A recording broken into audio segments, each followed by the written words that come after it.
Hi guys, welcome to Mupalai Training Academy. So guys, வந்து நம்ம இந்த வீடியோல எதை பத்தி பார்க்க போறோம்னா சைக்காலஜி ஃபுல் டெஸ்ட் 1க்கான எக்ஸ்பிளனேஷன் வீடியோ தான். ஸோ எல்லாருமே லிசன் பண்ணுங்க. ஸோ தெரிஞ்சுக்காத சில லாஜிக்ஸை வந்து தெரிஞ்சுக்கோங்க. ஏன்னா நம்ம எக்ஸாம் கிட்ட நெருங்க இந்த மாதிரியான மிஸ்டேக்ஸை நம்ம கண்டிப்பா என்ன பண்ணக்கூடாது, பண்ணவே கூடாது எக்ஸாம் ஹாலில். ஸோ அதை தெரிஞ்சுக்கிறதுக்காக தான் இந்த வீடியோவை போடுறோம். ஸோ தயவு செஞ்சு லிசன் பண்ணுங்க ஃபுல்லா. ஓகேவா? தேங்க்யூ. ஸோ ஃபர்ஸ்ட் வந்து என்னன்னு பார்த்தீங்கன்னா கம்யூனிகேஷன் ஸ்கில்ஸ்ல இருந்து இங்கிலீஷ் பார்ட்டுடைய வீடியோ தான் இருக்கு. ஸோ ஃபர்ஸ்ட் கொஸ்டினே வந்து உங்களுக்கு கொடுத்துருக்கிறது வந்து fill in the blank.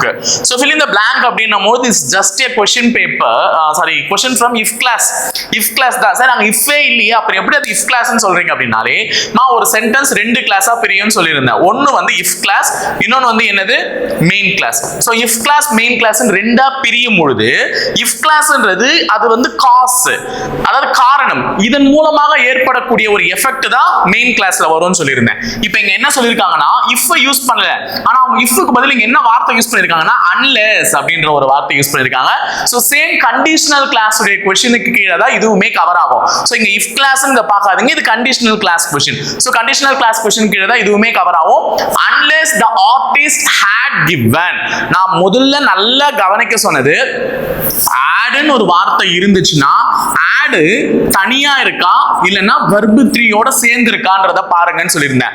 மா had தனியா இருந்துச்சுன்னா நீ அங்க சிம்பிள் பாஸ்ட் டென்ஸ் தான் யூஸ் பண்ணணும். அப்ப என்னோட if கிளாஸ்ல add மட்டும் இருந்துச்சுன்னா நான் என்னோட மெயின் கிளாஸ்ல என்ன வார்த்தையை மட்டும் யூஸ் பண்ணணும், would மட்டும் தான் யூஸ் பண்ணணும். இதுவே add plus verb 3 இருந்தா மட்டும் தான் நான் என்ன யூஸ் பண்ணணும், would have யூஸ் பண்ணணும். சோ இது வந்து டிஃபால்ட்டா ஞாபகம் வச்சுக்க வேண்டியது. அப்ப வெறும் had இருந்ததுன்னா நீ பாஸ்ட் டென்ஸ்ல would தான் யூஸ் பண்ணணும். இல்லனா had plus verb 1 இருந்ததுனாலும் நீ would தான் யூஸ் பண்ணணும்.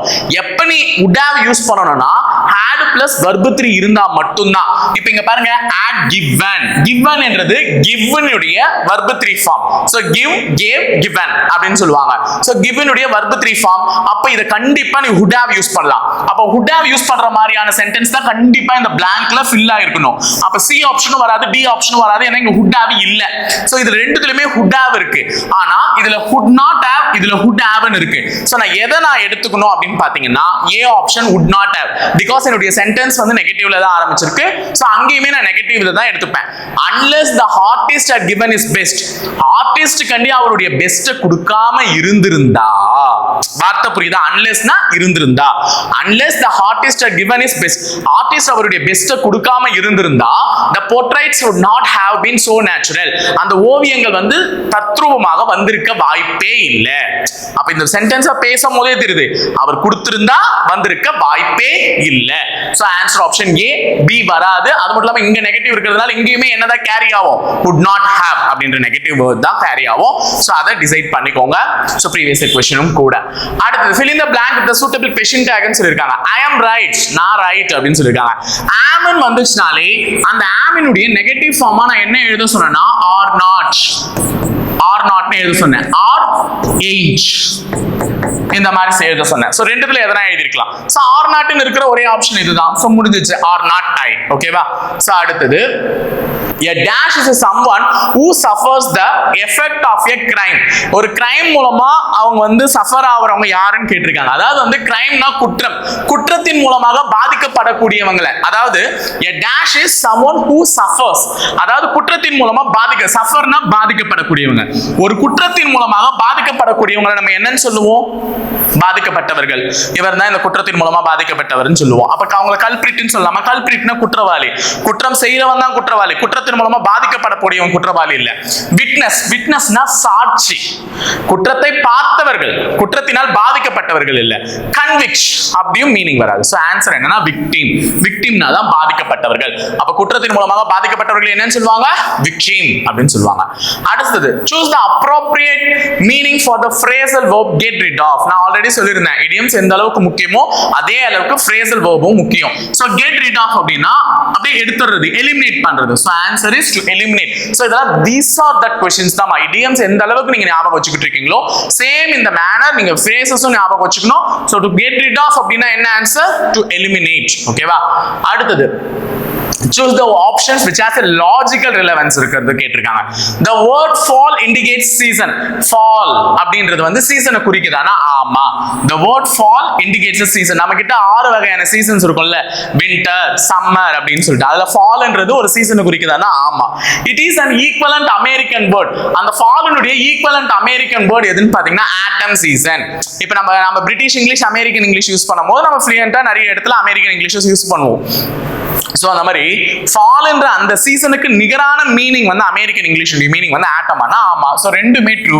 So answer 1 and 2 are true. அடுத்தது 6th question, match the following. Match the following கொடுத்திருக்காங்க. சோ மேட்ச் தி ஃபாலோவிங்ல இந்த WHO னா என்ன அப்படின்ற மாதிரி கொடுத்திருக்காங்க, சிலபினா என்ன, நைட்னா என்ன அப்படின்ற மாதிரி கொடுத்திருக்காங்க. சோ நைட் ரெண்டுமே பொருள் வேற, ஆனா டோன் ஒண்ணுதான். அப்படி இருந்தாலும் அது என்னன்னு சொல்லுவாங்க? ஹோமோஃபோன்ஸ்னு சொல்லுவாங்க. அப்ப சீக்கு வந்து 1 வரணும். சீக்கு 1 இருக்கிற மாதிரி பாரு, ஆப்ஷன் 1த்துல தான் இருக்கு, அதாவது 3வது இடத்துல சீக்கு 1 வர மாதிரி இருக்கு ஒரே ஆப்ஷன். அப்ப இதே மேட்ச் பண்ணிட்டு போயிடலாம்ல. அப்ப WHO னா என்னன்னா அக்ரோனிம், ஓகேவா? அப்ரிவேஷன் அக்ரோனிம் சொல்லுவாங்கல அது. சிலபி அப்படின்னா என்னன்னு பாத்தீங்கன்னா ப்ளூரல்.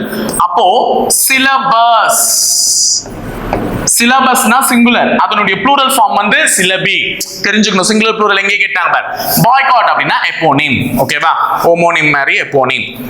அடுத்தது the king died. One of the முக்கியமான क्वेश्चन, நிறைய முறை எஸ்ஐல டிஎன்யூஎஸ் இப்போ போர்டு தரப்புல கேட்டிருக்கு. the king died, அதாவது அரசர் இறந்தார். எப்படி இறந்தார்? ஹேர்லெஸ், முடி இல்லாம இறந்தாரா அப்படின்லாம் கிடையாது. ஹேர்லெஸ்னு போட்டுற போறேன்.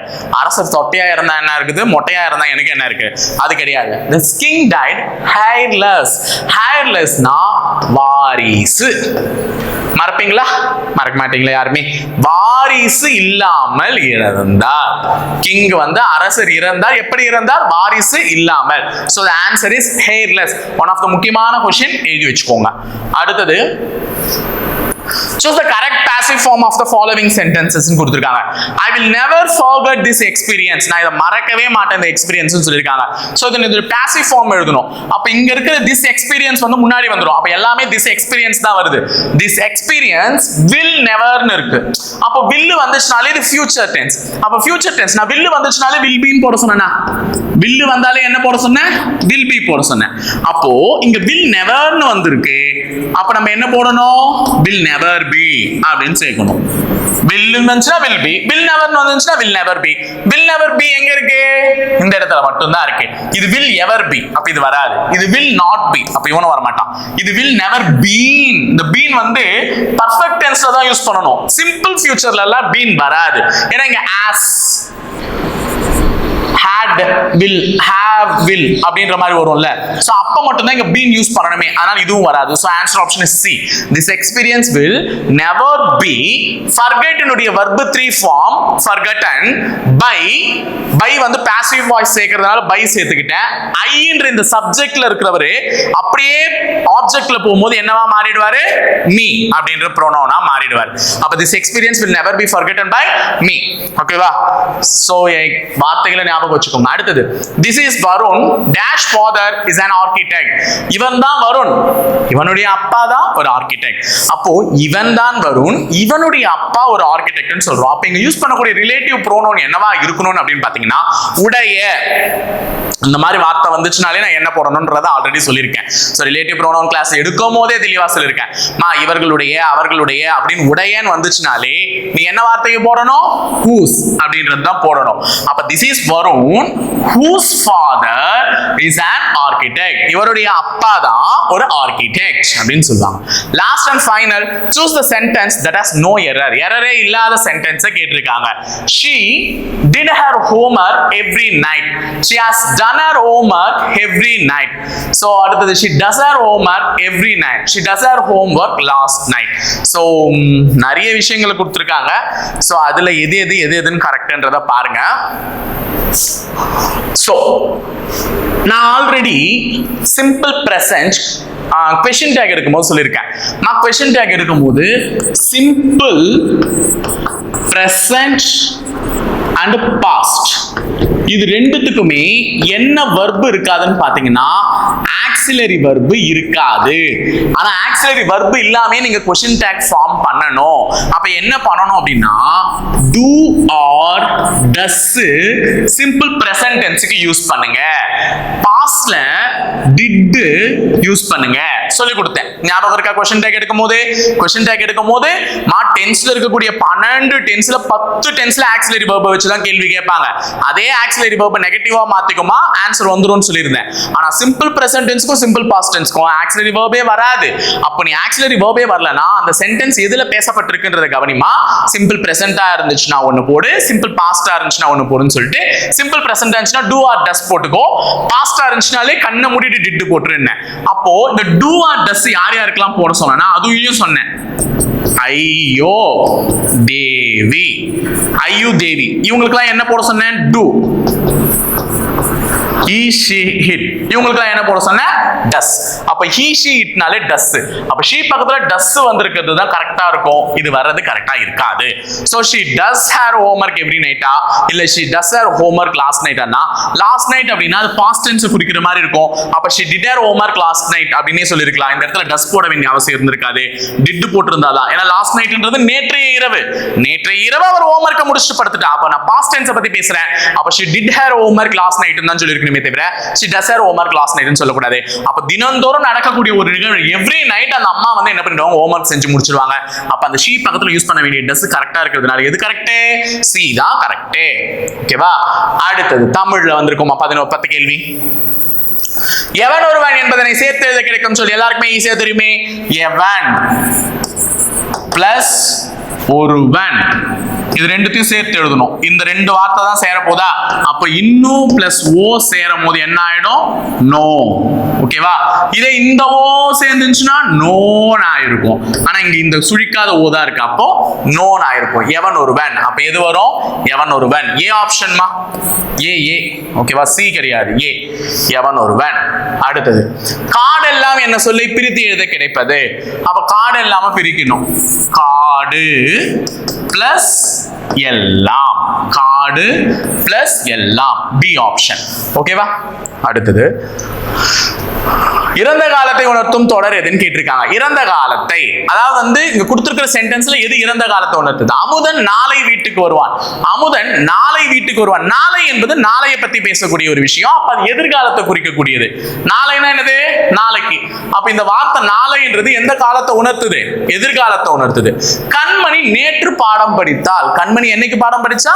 நேற்று பாடம் படித்தால். அப்ப இதுதான் என்னது? இறந்த காலம். ஏன்னா நேற்றுன்னு இருக்கு. ஓகேவா? நேற்று என்பது முன்னாடி நாள். சோ அது இறந்த காலத்தை உணர்த்துது. நம்ம கேள்வியுமே இறந்த காலத்தை உணர்த்தக்கூடிய செயல் எதுன்னு கேட்டிருக்காங்க. சோ நேற்று. மாடுகள் இன்று புல் மேய்கின்றன நிகழ்காலத்தை குறிக்குது. சிறு தேர்வுகள் நடைபெற்றுக் கொண்டிருக்கிறது. அதனால அதுவுமே என்னது? நிகழ்காலம். இது ரெண்டுமே நிகழ்காலத்தை குறிக்கக்கூடியது. சோ அப்ப இறந்த காலத்தை உணர்த்தக்கூடியது இந்த வார்த்தை. சோ அந்த வார்த்தையை வச்சு அந்த தொடரை என்ன பண்ணிட்டேன்? கண்டுபிடிச்சிட்டேன். அடுத்து 14வது கேள்வி. திருக்குற்றாலநாதர் கோவில் வித்துவான் என்று சிறப்பு பட்ட பெயர் பெற்றவர் திரிகூட ராசப்ப கவிராயர். விடைக்கேற்ற வினாவை அமைக்க அப்படின்னு சொல்லியிருக்காங்க.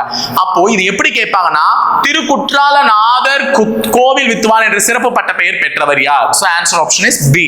சோ இந்த மாதிரி சிறப்பு பெயர் பெற்றவர் யார்?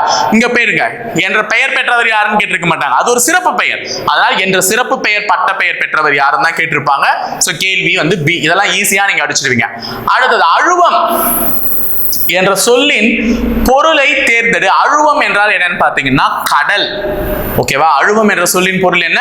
கடல். அது ஞாபகம் வச்சுக்கோங்க. சரியான பொருளை எழுதுங்க. அடுத்தது ஐப்பசி அடைமழையில் ஊருணி நிறைந்தது. தொடரில் உள்ள பிழைகளை நீக்கி எழுதுக. ஐப்பசி அடைமழையில். ஓகேவா? இந்த தொடரில் வந்து பிழைகள் இருக்கு. ஐப்பசி என்பது ஒரு தமிழ் மாதம். அது அப்படியே தான் எழுதணும். இந்த ஐப்பசி வராதுமா, அதனால அது வராது. இந்த ஐப்பசி தான். அப்ப 3 சென்டென்ஸ்லயுமே கரெக்டா இருக்கு. ஏ அவுட். அடடா மழடா அடைமழடா. அடைமழை தான் சொல்லுவாங்க தவிர அடமழைன்னு சொல்ல மாட்டாங்க. அப்போ பியுமே வராது. அடைமழை, அடைமழை. இப்ப அடுத்தது ஊருணி. ஊருணின்னு இருக்கும் போதே இங்க 2 சுழி நீ போட்டிருக்காங்களா, அப்ப 2 சுழி நீ இங்க இருக்கு, இங்க 3 சுழி நீ இருக்கு. இதுல எந்த ஊருணி கரெக்ட்னா, ஊருணினா நீர் வந்து ஊர்ந்து இருக்கக்கூடியது. சோ ஊருணின்றது 3 சுழி நீ வரக்கூடியது. சோ இந்த நீ கரெக்ட், இந்த நீ தப்பு. அப்ப டி ஆப்ஷனும் தப்பு. என்ன ஆப்ஷன் கரெக்ட்? C option. அப்ப ஐப்பசி அடைமழையில் ஊருணி நிறைந்தது. 17 பின்வருவனவற்றுள் புறப்பொருளில் இல்லாதது எதுன்னு கேட்டிருக்காங்க. நம்மளுடைய திணைகளை பொறுத்தவரை 2 பொருள் இருக்கு. ஒன்னு புறப்பொருள், ஒன்னு அகப்பொருள். புறம், அகம் அப்படின்னு சொல்லிட்டு இருக்கு. புறப்பொருள்ல வந்து ஒரு அந்த இவருடைய தலைவருடைய வீரம், கொடை, வெற்றி, அதை பத்தி எல்லாம் பேசுறது எதுன்னு பாத்தீங்கன்னா புறப்பொருள்.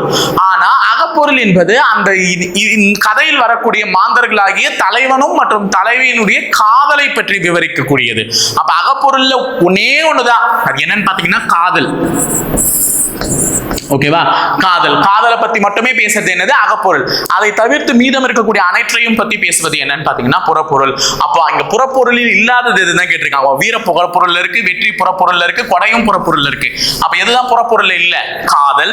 சோ ஆன்சர் வந்து காதல். பிகாஸ் காதல் வந்து அகப்பொருள் இருக்கு. அடே ஓடாதே, நில் நில், அடிக்கோடிட்ட சொல்லின் இலக்கண குறிப்பை கூறு. நில் நில் தான் அடிக்கோடிட்ட சொல். இந்த நில் நில் இதனுடைய இலக்கண குறிப்பு கேட்டிருக்காங்க. இலக்கண குறிப்பு எதுமா? அடுக்கு தொடர். நில் நில் 2 முறை தொடர்ந்து வருது. சோ இதை பிரித்தால் பொருள் தரும். ஆனா கண்டிப்பா பொருள் தரும். நில் நில் அப்படின்னு சொல்லிட்டு சோ அடுக்கு தொடர். பொருள் தராமல் இருந்தால் அது இரட்டை கிளவி. அடுத்து உண்மை என்பதன் எதிர்ச்சொல்லை கூறுகன்னு சொல்லியிருக்காங்க. உண்மைனா என்னம்மா? நேர்மையா நடந்துக்கிறது, வாய்மை. அதெல்லாம் வாய்மை, நேர்மை, மெய்மை எல்லாமே சரியான இணையான பொருள். ஆனா அவங்க கேட்டிருக்கிறது உண்மை என்பதனுடைய எதிர்ச்சொல். எதிர்ச்சொல் என்னது? பொய்மை. அப்ப உண்மை என்பதனுடைய எதிர்ச்சொல் பொய்மை. வார்த்தையை கூர்ந்து கவனி. வலசை எனும் தமிழ் சொல்லுக்கு பொருந்தும் ஆங்கில சொல் என்ன? வலசை போதல். பறவைகள் வலசை போதல் அப்படின்னா ஒரு இடத்துல இருந்து இன்னொரு இடத்துக்கு போகுது. இந்த வார்த்தையை கேள்விப்பட்டிருப்பீங்க. பறவைகள் அப்படின்னும் போது இந்த வார்த்தையை சொல்லியிருப்பாங்க, வலசை போதல். வலசை போதல்னா ஒரு இடத்துல இருந்து இன்னொரு இடத்துக்கு பறந்து போறதுக்கு பேரு தான் வலசை போதல். அப்போ இடம் விட்டு இடம் பெயர்வு. இடம் விட்டு இடம் பெயரோடைய பெயர் என்னன்னா மைக்ரேஷன். ஓகேவா? என்னது? மைக்ரேஷன். அப்ப வலசை என்பதனுடைய சரியான ஆங்கில சொல் எதுனா மைக்ரேஷன். புரிஞ்சதா? விளங்குச்சா? 21வது கேள்வியில இருந்து போலாமா? So first question the default question of the information handling ability. So okay, let's see. First question என்ன கேட்டிருக்காங்க? அனைத்து கல்லூரிகளிலும் இருக்கும் பெண்களின் சராசரி எண்ணிக்கை என்ன? What is the average number of girls from all the colleges together அப்படின்னு கேட்டிருக்காங்க. முதல்ல இது பார் படம். இந்த பார் படத்தை வந்து உத்து பார்க்கும் பொழுது நீங்க கணக்குல சூரப்புலியா கூட இருங்க. நான் வந்து இந்த திமிரு தெனாவட்டக்கெல்லாம் நான் சொல்லல. நான் கணக்குல நீங்க சூரப்புலியா இருங்க. எல்லாருக்குமே நல்ல ஒரு லெத்தாஜிக் பிஹேவியர். ஏன்னா நான் கண்ணில் அப்படியே பார்ப்பேன். இது பாருங்க, இங்க இருக்குதா 35, இங்க இருக்குதா 30, அப்படி கண்ணிலே பார்ப்பேன். இந்த கதெல்லாம் வேணாம்.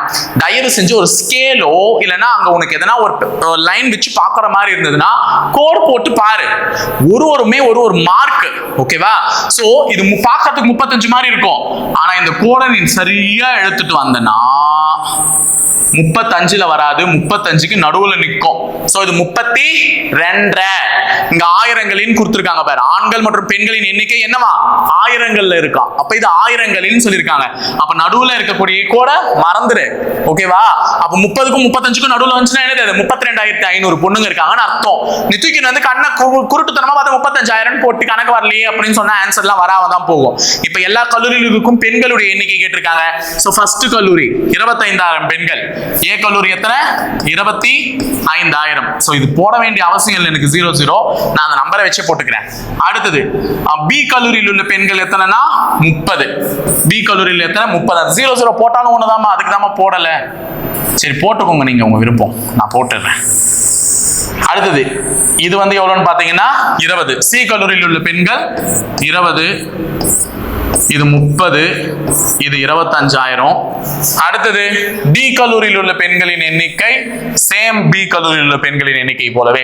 சோ 30,000 லாஸ்டா 32,500 ஏன் போட்டீங்கன்னா இந்த கல்லூரி மைய கல்லூரி 7 தான் பிட் கிடையாது. இப்போ எல்லாத்தையும் ஆட் பண்ணி பார்க்கலாம். 0 0 5 2 7 6 10 13. ஸோ 1,37,500 பெண்கள் இருக்காங்க. இவர்களுடைய சராசரி கேட்கிறாங்க. சராசரினா எதால அடிக்கணும்? 5ஆல. ஏன்னா 5 கல்லூரி பெண்களை நீ கூட்டியிருக்க. ஸோ 5ஆல அடிக்கணும். 5ஆல அடி பார்க்கலாம். 10ல 2 முறை, 35ல 7 முறை, மிச்சம் எவ்வளவு மீந்திருக்கும்? 37 2 மீந்திருக்கும். 25ல 5 முறை. அப்ப 27,500 பெண்கள் இருக்காங்க. சோ 27,500ன்றது தான் சராசரி. Answer option is B. ஓகேவா? பி. அடுத்தது, அனைத்து கல்லூரிகளில் இருக்கும் மொத்த ஆண்களுக்கும் பெண்களுக்குமான எண்ணிக்கையின் வித்தியாசம் என்ன? அனைத்து கல்லூரிகளில் இருக்கும் மொத்த ஆண்களுக்கும் பெண்களுக்குமான வித்தியாசம் என்ன? இப்பதான் பொண்ணுங்களது கண்டுபிடிச்சு வச்சேன். பொண்ணுங்களது எவ்வளவு வந்துச்சு எல்லா கல்லூரியிலும்? 1,37,500. பசங்களது சொல்லிடலாமா? பசங்க இது 22,500. ஏ காலேஜ் எவ்வளோ? 22,500. B college 25,000. B college 25,000. C college, sorry இங்கேயா இதை பார்க்கணும். சி காலேஜ் வந்து 30,000. C college 30.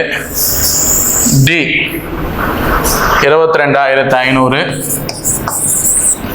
லாஸ்ட் இது எவ்வளோ வந்துச்சு?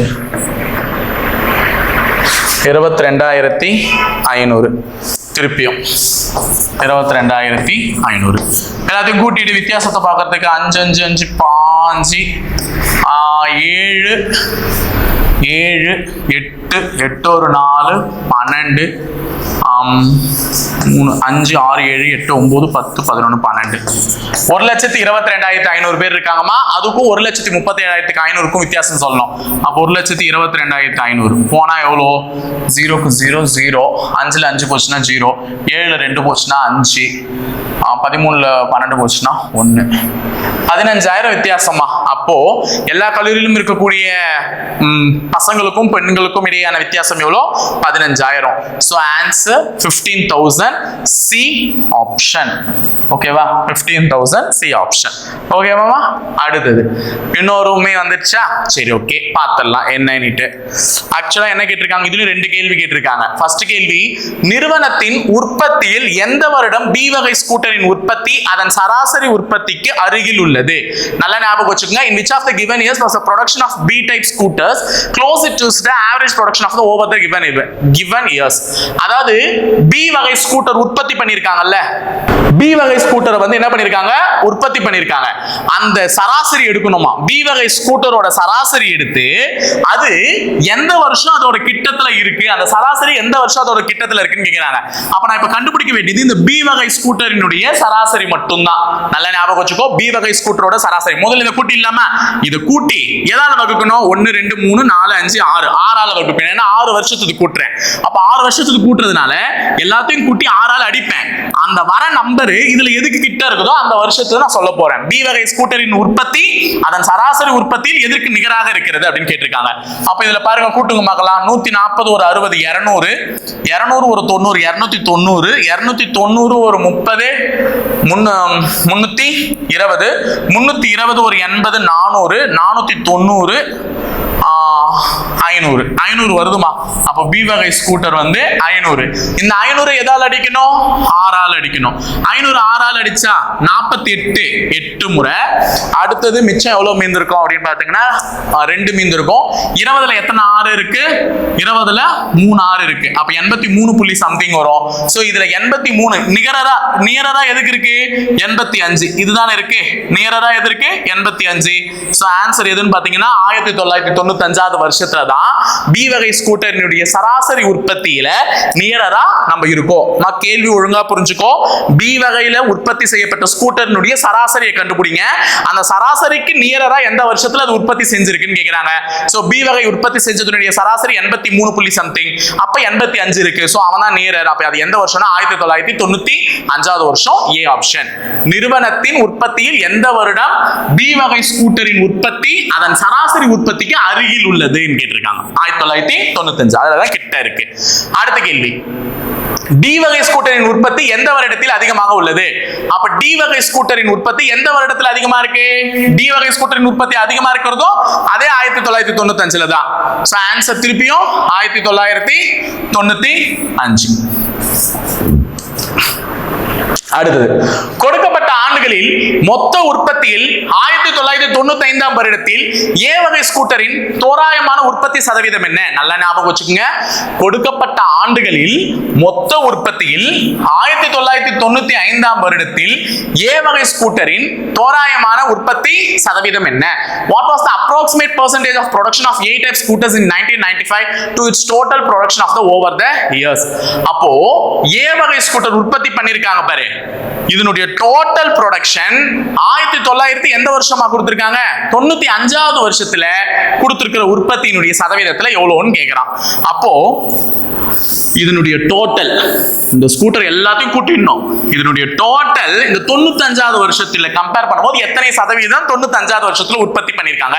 மொத்தமா வர்றதுல 95ல மட்டும் எத்தனை சதவீதம்? அப்ப நான் வந்து 10 வருஷம் வேலை செய்யறேன், 10 வருஷம் 10 லட்சம் சம்பாதிச்சிருக்கேன். ஆனா எந்தெந்த வருஷம் எவ்வளவு சம்பாதிச்சேன்னு தனியா கொடுத்துருவான். இப்ப நான் 95வது வருஷத்துல மட்டும் 2 லட்சம் சம்பாதிச்சிருக்குன்னு வச்சுக்கோ. அப்ப 10 லட்சத்துல 2 லட்சம்ன்றது எத்தனை சதவீதம்? இதுதான் அவன் கேட்கிற கேள்வி, புரியுதா? அப்ப இந்த மொத்தத்தையும் கூட்டிட்டு அதுல இந்த 190ன்றது எத்தனை சதவீதம் சொல்லணும். முதல்ல இது மொத்தத்தையும் கூட்டிடலாமா? லாஸ்ட் எல்லாத்துலயும் 5, ஓகே. அதுக்கு அடுத்தது 8, 1 9, 12, 12 ஒரு 9, 21, 31, 3 இங்க, அடுத்தது 4, 5, 6, 7, 8, 9, 12, 1215 இருக்கு. அப்ப 190. ஏன்னா 1995வது வருஷத்துல ஏ வகை ஸ்கூட்டர் உற்பத்தி பண்ணிருக்கிறது என்ன? 190. அது எவ்வளவுல மொத்த உற்பத்தி? 1215. இதுல எவ்வளவுன்னு கேக்குறாங்க. சோ சதவீதத்துல கேக்குறதுனால தோராயமா சதவீதத்துல சொல்லிருக்காங்க. அதனால நான் எதுல பெருக்கிக்கிறேன்? 100ஆல பெருக்கிக்கிறேன். சோ இதை அடிச்சு சால்வ் பண்ண ஆன்சர் வருமா? இதை மட்டும் அடிச்சு சால்வ் பண்ணிக்கோ, ஓகேவா? சோ ஐடியா மட்டும் கொடுத்துட்டேன். சோ 190 டிவைடட் பை 1215 into 100, ஓகேவா? சோ அடுத்தது வந்து ஒரு கிராஃப் கொஸ்டின் கேட்டிருக்காங்க. சோ கிராஃப் கொஸ்டின் பார்த்துலாம். எந்த ஆண்டில் M என்னும் நிறுவனம் அதிகபட்ச லாபத்தை ஈட்டியுள்ளது? In which year did company M earns its maximum profit? அப்ப M என்ற நிறுவனம்னா எதுமா? M? இதுல எது M? இங்க இருக்கு பாரு, தான் M. ஓகே, இந்த இடத்துல கொடுத்துருக்காங்க. இது M, இது L. அப்ப M எந்த இடத்துல மேக்ஸிமமா ஈட்டி இருக்குன்னா 54, 68, 57, 63, 45, 72, 74. அப்ப இங்க தான் அதிகமா ஈட்டி இருக்கு. அந்த 74ன்றது எந்த வருஷம்? 2000. அப்ப 2000த்துல தான் M என்ற கம்பெனி அதிக வருவாயை ஈட்டியுள்ளது. So answer option is D, Delhi, ஓகேவா? அடுத்தது, எந்த ஆண்டில் L என்ற நிறுவனம் குறைந்தபட்ச லாபத்தை ஈட்டி இருக்கிறது? அப்ப அதே மாதிரி பார்த்து சொல்லுங்க பார்க்கலாம். L நிறுவனம் இதுதான். எது குறைந்தபட்சம்? 38. அப்ப 38ன்றது 1998வது வருஷம். அப்ப ஆன்சர் என்ன? 1998. அடுத்தது ஒரு வெண்படம் கொடுத்திருக்காங்க, ஈஸியா ஞாபகம் வச்சுக்கலாம். எந்த வரைபடம் ஆண்கள், தந்தைகள் மற்றும் மனிதர்களை குறிக்கிறது? ஆண்கள், தந்தைகள் மற்றும் மனிதர்கள். தந்தைகள் எல்லாருமே ஆண்கள்ல தான் சேருவாங்க, தெரியுமா உங்களுக்கு? தந்தைகள் எல்லாருமே என்ன? ஆண்கள். ஆமா தானே? கல்யாணம் ஆனவங்க தந்தைகள், குழந்தை பெற்றவர்கள் தான், அவங்க ஆண்களுக்குள்ள இருப்பாங்க. இங்க இருக்கிற ஆண்கள்லாம் என்னது? திருமணம் ஆகாத ஆண்கள்னு சொல்லிக்கலாம். அப்புறம் ஆண்கள் எல்லாருமே எதுல தான் சேருவாங்க? மனிதர்கள், ஓகேவா? ஆண்கள் எல்லாரும் எதுல தான் சேருவாங்க? மனிதர்கள்ல தான் சேருவாங்க. அதனால இந்த மாதிரி இருக்கக்கூடிய வெண்படமான சி தான் சரியாக இருக்கும். அந்த மனிதர்கள் இருக்கக்கூடிய மிச்ச காலியான இடம்லாம் எதுன்னு சொல்லலாம்? பெண்கள்னு சொல்லிக்கலாம். ஓகே, அடுத்தது திருப்பியுமா ஒரே இது. கீழ்கண்ட 2 வினாக்கள் பகுப்புகளை கொண்ட வட்டத்தின் வரைபடம் ரூபாய் 1000களில் சார்ந்துள்ளதா? சரி, ரகுநந்தன் ஒருத்தன், அவர் வந்து என்ன பண்ணிருக்காரு? டிஃபரெண்ட் கம்பெனிஸ்ல முதலீடுகளை போட்டிருக்காரு. 360, 600, 900, 570, 330, 240. இதை வந்து கணக்க வச்சு சொல்லுங்கன்னு சொல்லியிருக்காங்க. பியில் உள்ள முதலீடு மொத்த முதலீட்டில் எத்தனை சதவீதம் கேட்கிறாங்க. அதாவது what percentage of the total investment is the investment in B? அப்போ மொத்தமா அவர் முதலீடு பண்ணதுல பில எவ்வளவு முதலீடு பண்ணாங்கன்னு கேட்டிருக்காங்க. இப்ப பார்த்தோம்ல, இந்த ஸ்கூட்டர் மொத்த உற்பத்தியில 1995வது வருஷத்துல எவ்வளவு ஸ்கூட்டர் உற்பத்தி பண்ணிருக்காங்க சதவீதம்னு.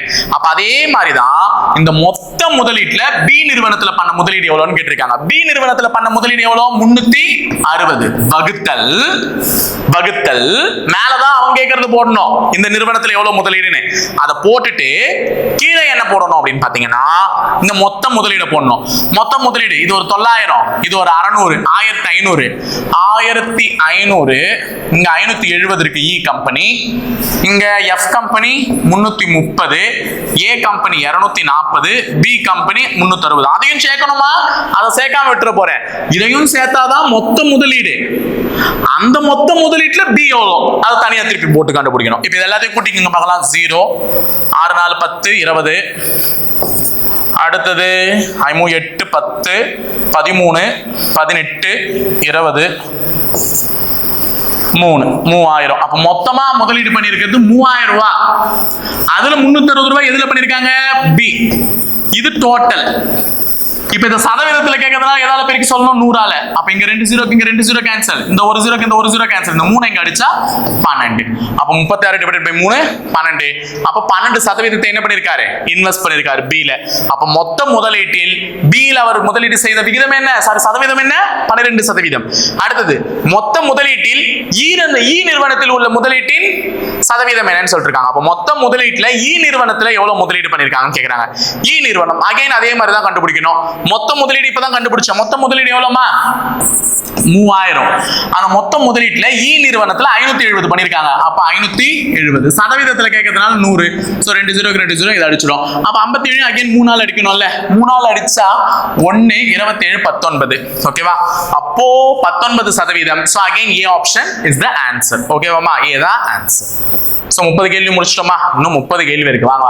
பின்வரும் தொடரில் கேள்விக்குறியின் இடத்தில் வருத்தமான விடையை அளிக்கவும். 17, 36, 74, 150, 606 சொல்லிருக்காங்க. 17, 36, 74, 150 கேள்விக்குறி 606.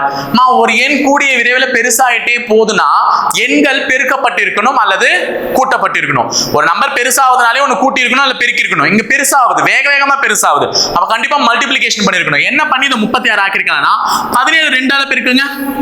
17 2 34. ஆனா இங்க 36 இருக்கு. அப்ப என்ன பண்ணிருக்காங்க? 2 கூட்டி இருக்காங்க. அப்ப 17 2ஆல பெருக்கி 2 கூட்டி இருக்காங்க. சோ 2ஆல பெருக்கி 2 கூட்டினா 36. 36 2ஆல பெருக்குனா 72. அதோட 2 கூட்டினா 74. அப்ப இங்க அடுத்து வர நம்பர் எப்படி வந்திருக்குன்னா 2ஆல பெருக்கி 2 கூட்டி, 2ஆல பெருக்கி 2 கூட்டி, 2ஆல பெருக்கி 2 கூட்டி வந்திருக்கு. அப்ப 150 2ஆல பெருக்குனா 300. அந்த 300ஓட 2 கூட்டினா ஆன்சர் 302. ஓகேவா?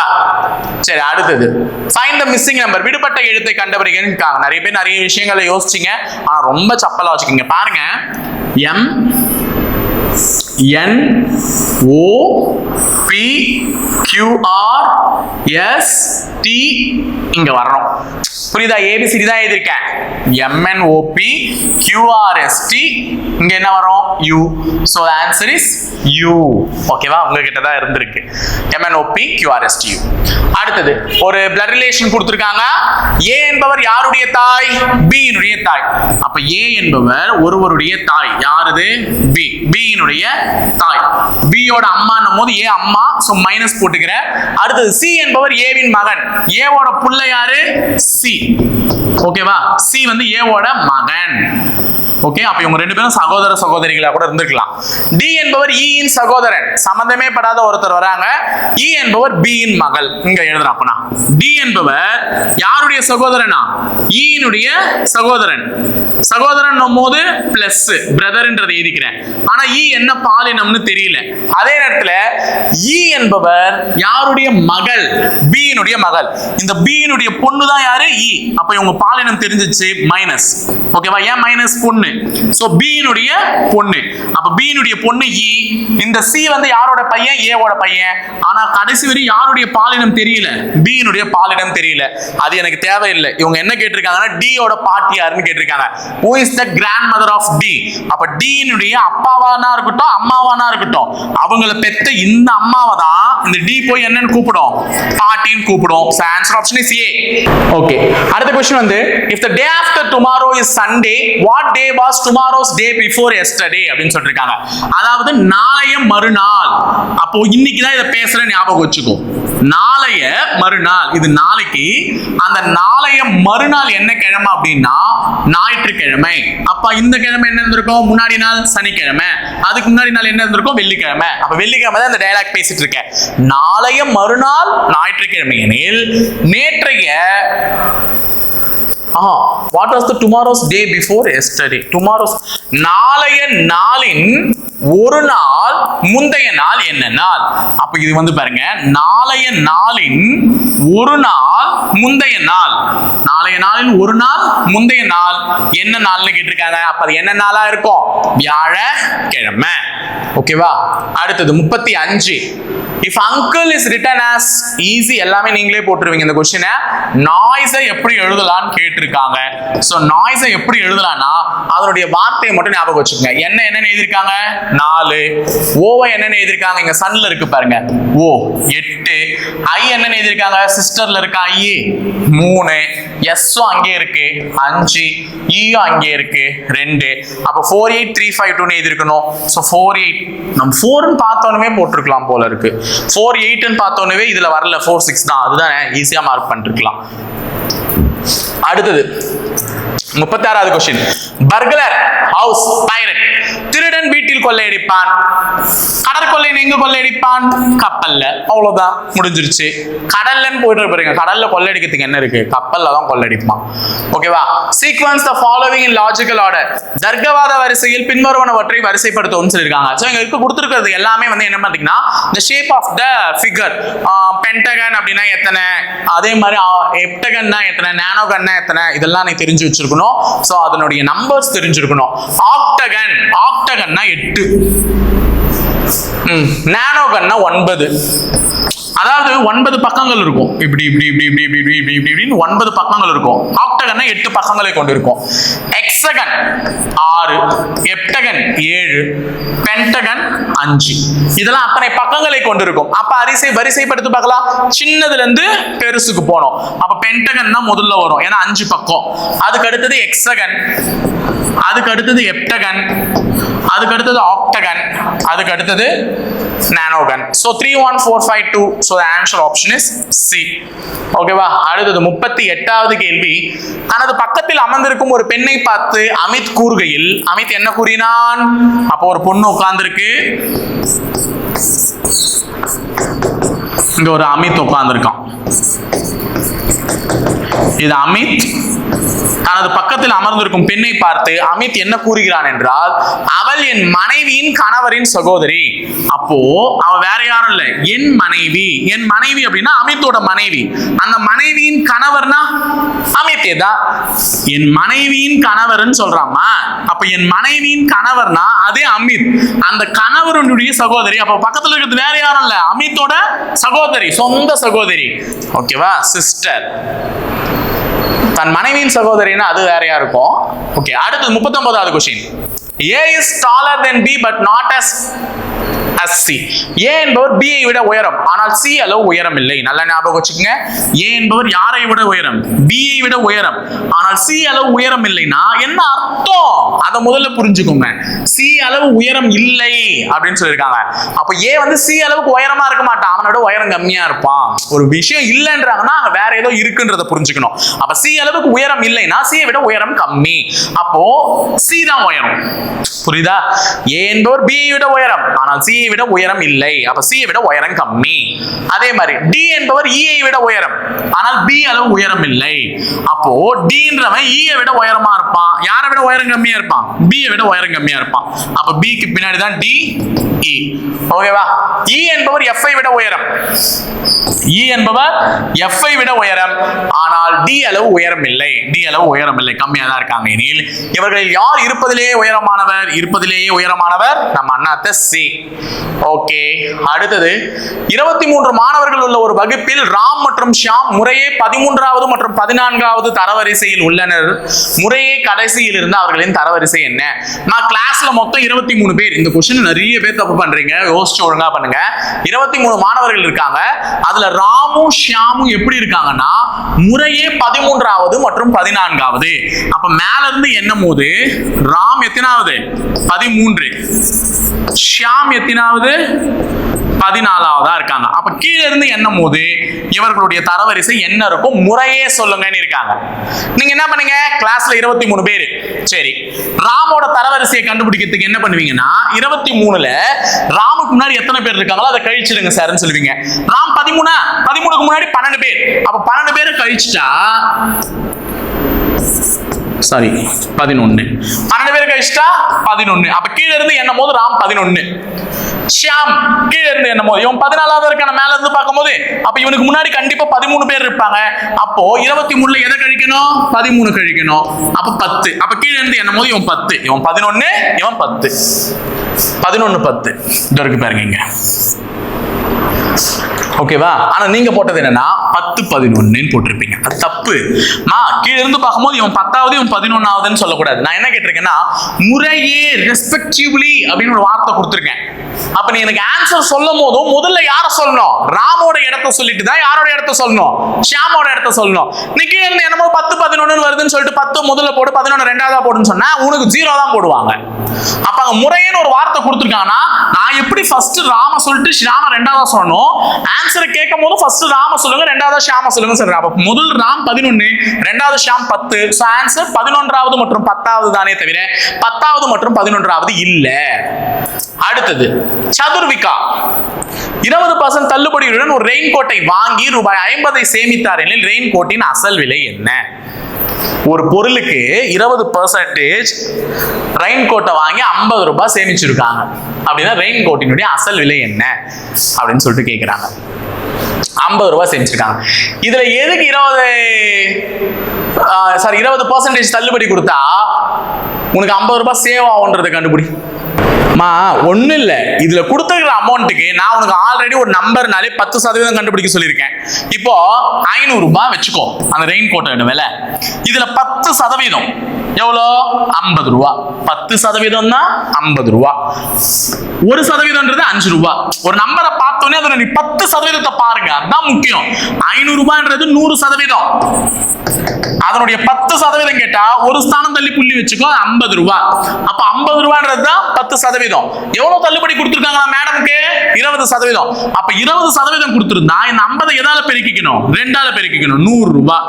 அப்போ 20% கொடுத்திருந்தா சதுர்விகா 100 ரூபாவை சேமிச்சிருப்பான், 50 ரூபாவை சேமிச்சிருக்க மாட்டான். புரியுதா? அப்ப 500 ரூபாய் அதோட விலை இல்லைன்னு சொல்றேன். ஓகேவா? அப்ப எந்த விலை அதனுடைய 20% உனக்கு 50 ரூபாய் வருதுன்றத பார்க்கணும். இப்ப 250 ரூபாய்க்கு வா. 250 ரூபாயில 10% எது? 25 ரூபாய். 250 ரூபாயில 10% எது? 25 ரூபாய். அப்ப அந்த 25 2ஆல பெருக்குனா எவ்வளவு வருது? 50. அப்ப ரெயின் கோட்டோட விலை 250 ரூபாய் இருந்திருந்தாதான் சதுர்விகாக்கு 20% டிஸ்கவுண்ட் கொடுக்கும்போது அவ எவ்வளவு சேமிக்க முடியும்? 50 ரூபாய் சேமிக்க முடியும். So answer option is A. X percentage of 600 is 450. Then find the value of X. 600 in X சதவீதம் என்பது 450 எனில் X இன் மதிப்பை காண்க. இந்த நம்பரை முதல்ல எழுத கத்துக்கும். 600ன்றது ஒரு தொகை. அந்த தொகையினுடைய X சதவீதம். சதவீதம்னாலே X/100. சதவீதம்னாலே பை 100 போட்டுடணும். இங்க எத்தனை சதவீதம்னு குறிப்பிடல. 12% இருந்துச்சுன்னா 12/100 போட்டிருப்பேன். 20% இருந்துச்சுன்னா 20/100 போட்டிருப்பேன். இங்க எத்தனைன்னு குறிப்பிடல. X சதவீதம் இருந்ததுனால X/100 போட்டுக்கிட்டேன்.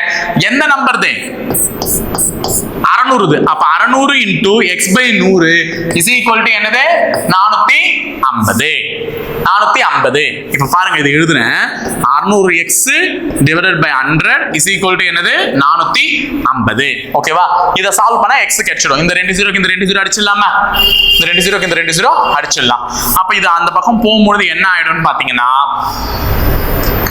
பெருக்கல்ல இருக்கவன் வகுத்தல்ல போயிடுவான், இவன் வந்து என்ன பண்ணுவான்? பெருக்கல்ல போயிடுவான். சோ வகுத்தல்ல இருக்கவன் பெருக்கல்ல போயிடுவான். அப்ப இந்த 100 அங்க போனாலும் ஒண்ணுதான், போலானாலும் எனக்கு ஒண்ணுதான். அப்ப இங்க 450 இருக்குல்ல, வகுத்தல் 6. ஏன்னா இந்த 6 இந்த பக்கம் வந்துரும். அப்ப x is equal to 450/6. 6ஆல் அடி பார்க்கலாம். 42 7 முறை, மீதி 3 மீந்து இருக்கும் 30 5 முறை. சோ அந்த நம்பர் வேற எதுவும் இல்ல, 75. அப்போ 675% தான் என்னது? 450. அடுத்தது தற்போது தந்தையின் வயது மகனின் வயதை போல 6 மடங்கு, 2 வருடங்களுக்கு பிறகு தந்தையின் வயது மகனின் வயதை போல 4 மடங்கு ஆக இருக்கும். அப்பொழுது மகனின் தற்போதைய வயது என்னன்னு கேக்குறாங்க.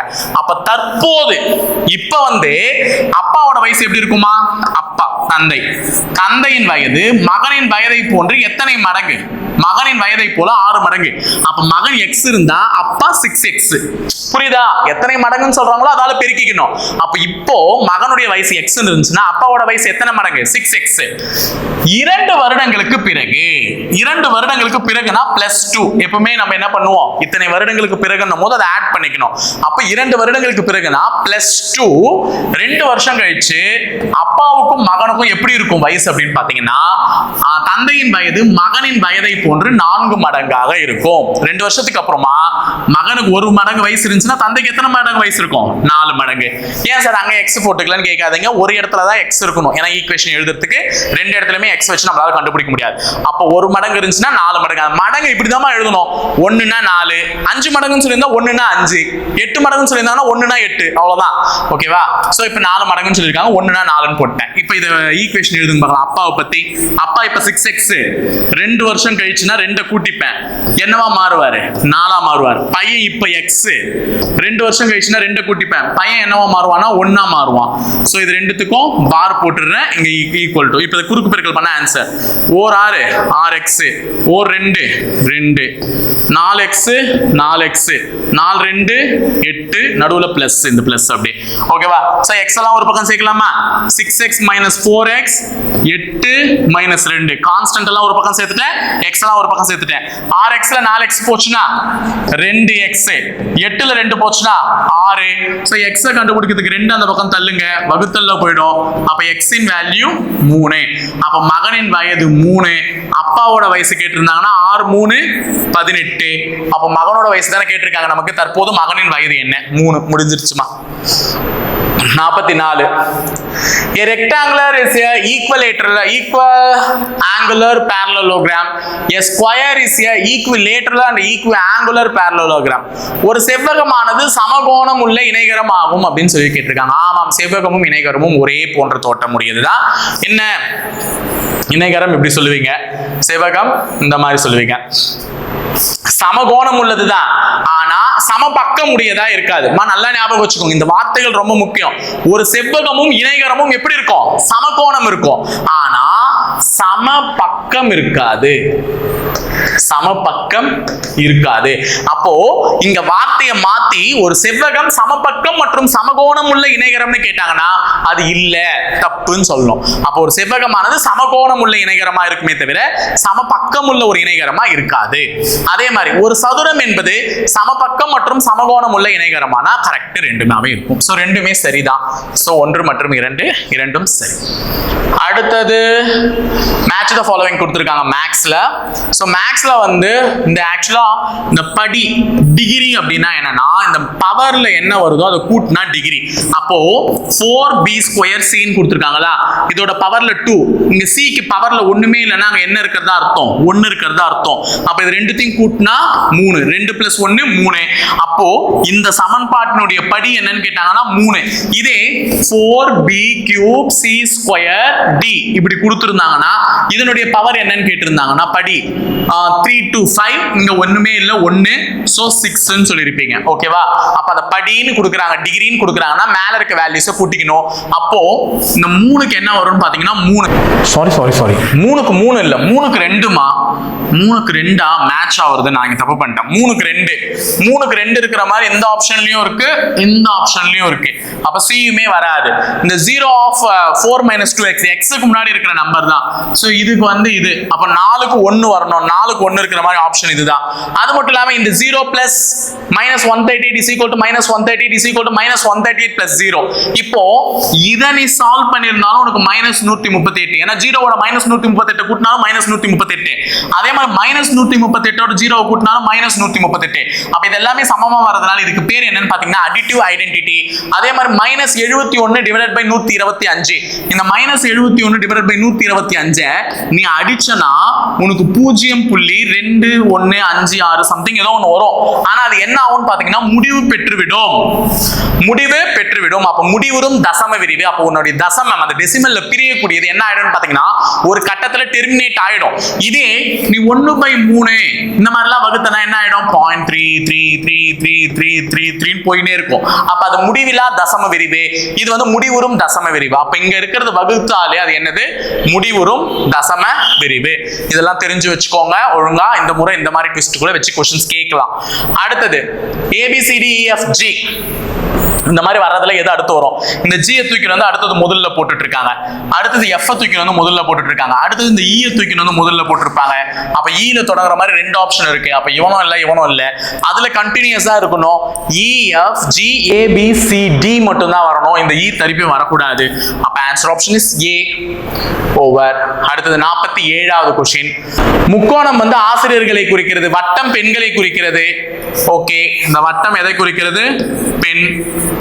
முக்கோணம் ஆசி. அடுத்தது செவ்வகம் திருமணமாகாத நபர்கள், அன்மேரிட் லேடிஸ் குறிக்குது. இப்போ எத்தனை திருமணமான பெண்கள் ஆசிரியர்களாக இருக்கிறார்கள்னு கேட்டிருக்காங்க. அப்ப எத்தனை திருமணமான பெண்கள், அப்ப திருமணமான பெண்கள்னு சொல்லியிருக்கும் பொழுது எதுல வரக்கூடாது அந்த நம்பர்? செவ்வகத்துல வரக்கூடாது. ஏன்னா செவ்வகம் என்பது என்னது? Unmarried ladies. அப்போ அதுல வராத ஒரு நம்பர் எதுல இருக்கலாம்? பொண்ணுலயும் இருக்கணும், டீச்சர்லயும் இருக்கணும். அப்ப நீ பார்க்க வேண்டிய நம்பர் வட்டத்துல இருக்கணும், முக்கோணத்துல இருக்கணும். அந்த மாதிரி நம்பரை பாருங்க. அப்போ வட்டத்திலையும் முக்கோணத்திலையும் இருக்கிற நம்பர் வந்து 3 1 9 1. ஆனா இந்த 9ன்ற நம்பர் எதுக்குள்ளயும் இருக்கு? செவ்வகத்துக்குள்ளயும் இருக்கு. அப்ப நீ பார்க்க வேண்டிய நம்பர் இது 3. ஏன்னா 3 தான் வட்டத்திலையும் இருக்கு, எதுலயும் இருக்கு? முக்கோணத்திலையும் இருக்கு. அப்ப 3 என்ற எண் ஒரு பெண்ணை குறிக்கிறது. மேலும் அந்த பெண் ஒரு திருமணமான ஆசிரியர் என்ற ஒரு ஆசிரியராக இருக்கிறார், அப்படிதான் குறிக்குது. ஆனா 9 என்ற இந்த எண் ஒரு பெண் மற்றும் மேலும் அவள் திருமணமானவள், திருமணம் ஆகாதவள், அது மட்டும் இல்லாம ஒரு ஆசிரியரா இருப்பா, அதை குறிக்குது. ஓகேவா? சோ அப்ப 3 9 இதுதான் வந்து முக்கோணத்துக்குள்ளயும் வட்டத்துக்குள்ளயும் இருக்கு. ஆனா முக்கோணம் வட்டத்துக்குள்ள இருக்காம இந்த 9 எதுக்குள்ளயும் இருக்குது? செவ்வகத்துக்குள்ளயும் இருக்கு. அப்ப ஆன்சர் 9 கிடையாது. எது? 3. ஒழுங்கா பார்த்து பண்ணு. அடுத்தது 48. இதை வந்து அரேஞ்ச் பண்ண சொல்றாங்கம்மா. சின்னதுல இருந்து பெருசு. கொசு 3 தான் முதல்ல வரணும். 3 முதல்ல வந்தவனவே சி ஆப்ஷன் போட்டுட்டு போயிட்டே இருக்க வேண்டியது தானே. அடுத்தது ஏபிசிடி கொஸ்டின் நீயே நல்லா பண்ணிருப்ப, இதை நம்ம சொல்ல வேண்டிய அவசியம் இல்லை. ஸோ 50வது கொஸ்டின். ஒரு மனிதன் கிழக்கே 5 கிலோமீட்டர் செல்கிறான். அப்ப கிழக்கே 5 கிலோமீட்டர். அவன் வலதுபுறம் திரும்புகிறான், திரும்பி 4 கிலோமீட்டர். பிறகு அவன் இடதுபுறம் திரும்பி 5 கிலோமீட்டர், மறுபடியும் இடதுபுறம் திரும்பி 5. அப்ப கிழக்கு நோக்கி 5, வலது பக்கம் திரும்பி 4, திருப்பி இடதுபுறம் திரும்பி 5 கிலோமீட்டர் செல்கிறான். அவன் இப்போது எந்த திசையை நோக்கி செல்கிறான்? எந்த திசையை நோக்கி போய் கொண்டிருக்கிறான்? இப்பயும் அவன் போற திசை எது? கிழக்கு. ஏன்னா 4 திசையில் இது வடக்கு, இது கிழக்கு, இது மேற்கு, இது தெற்கு. அப்ப அவன் போய் கொண்டிருக்கும் திசை என்னது? கிழக்கு திசை. 51 18 மற்றும் 27 மீப்பெரு பொது காரணி என்னன்னு கேட்டிருக்காங்க. ஒரு சின்ன குழந்தை கணக்குமா 6th ஸ்டாண்டர்ட் கூட போட்டுரும் குழந்தைங்க.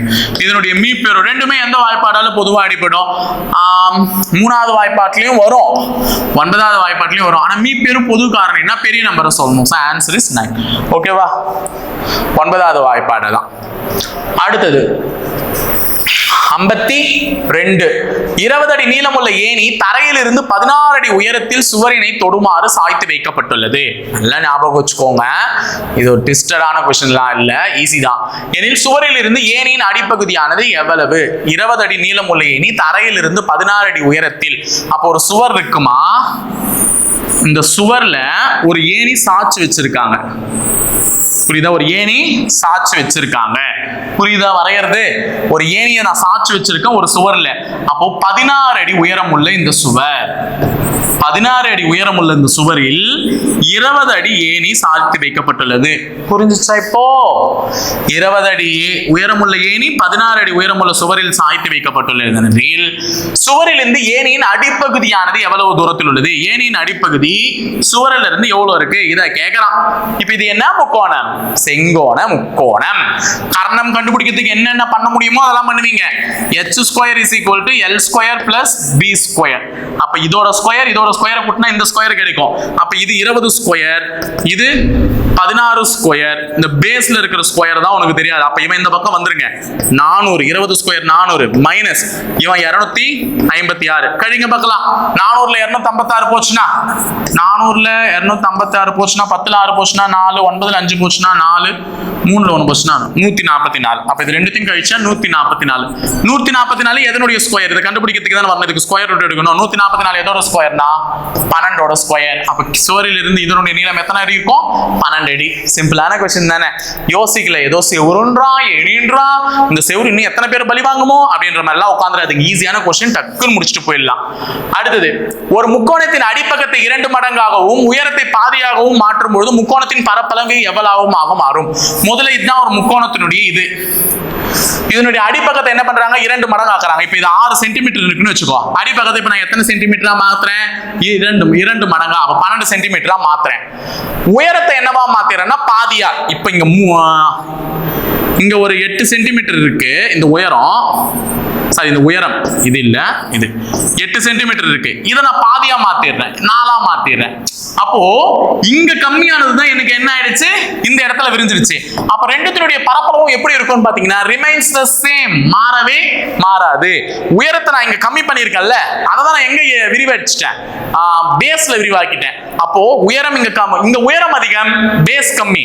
ஆனா இங்க பேஸ் அதிகம், உயரம் கம்மி. ரெண்டுத்தினுடைய பரப்பளவும் ஏறத்தாழ என்னவா தான் இருக்கும்? சேமாவே தான் இருக்கும். ஏறத்தாழ இல்ல, கரெக்டாவே சேமா தான் இருக்கும். அடுத்தது, பின்வருவனவற்றில் எது ஒரு நிகழ்ச்சியின் நிகழ்தகவாக இருக்க முடியாதுன்னு கேட்டிருக்காங்க. Which of the following cannot be taken as the probability of an event? நான் சொல்லிட்டேன் ஆல்ரெடி, probability மதிப்பு 0 இருந்து எதுக்குள்ள தான் இருக்கும்னு சொல்லிட்டேன், 1க்குள்ள தான் இருக்கும். அப்ப 0ன்னு சொல்லலாம், 0.1, 0.2, 0.3, 0.5ல இருந்து 0.9 வரை என்ன வேணா சொல்லலாம். இதை விட நீ வேற எதை சொல்லக்கூடாது? 0க்கு கீழேயும் சொல்லக்கூடாது, 1க்கு மேலேயும் சொல்லக்கூடாது. அப்போ 0 ஒரு நிகழ்தகவின் மதிப்பாக இருக்குமானா இருக்கும், 0.5 இருக்குமானா இருக்கும், 1 இருக்குமானா இருக்கும். ஆனா -1 இருக்காது. சோ அதனால ஆன்சர் எது? -1. அப்போ ஒரு நிகழ்தகவின் மதிப்பாக இருக்காதது -1. அடுத்தது, ABC என்ற 3 பூஜ்ஜியமற்ற எண்களின் பெருக்கு தொடர் வரிசையில் இருந்தால் அதனுடைய ஆன்சர் என்னன்னு கேக்குறாங்க. B of root AC மா. ஆக்சுவலா B னுடைய மதிப்பு எப்படி இருக்கும்னு பாத்தீங்கன்னா root of A into C பெருக்கிற மாதிரி இருக்கும். ஜியோமெட்ரிக் ப்ரோக்ரஷன் அப்படின்னு சொல்லிட்டு சொல்றாங்கனாலே என்னவா இருக்கும்? பெருக்கு தொடர் வரிசை 3ன்னு இருக்குன்னு வச்சுக்கோ. 3க்கு அடுத்த நம்பர் 3ஆல பெருக்கப்பட்டிருக்கும், அதுக்கு அடுத்த நம்பர் 27ஆல பெருக்கப்பட்டிருக்கும். தட் மீன்ஸ் 3 பெருக்கினா 9, 9 3ஆல பெருக்கினா ஒரே நம்பரால பெருக்கப்பட்டுட்டே போகும். அதுதான் ஜியோமெட்ரிக் ப்ரோக்ரஷன்.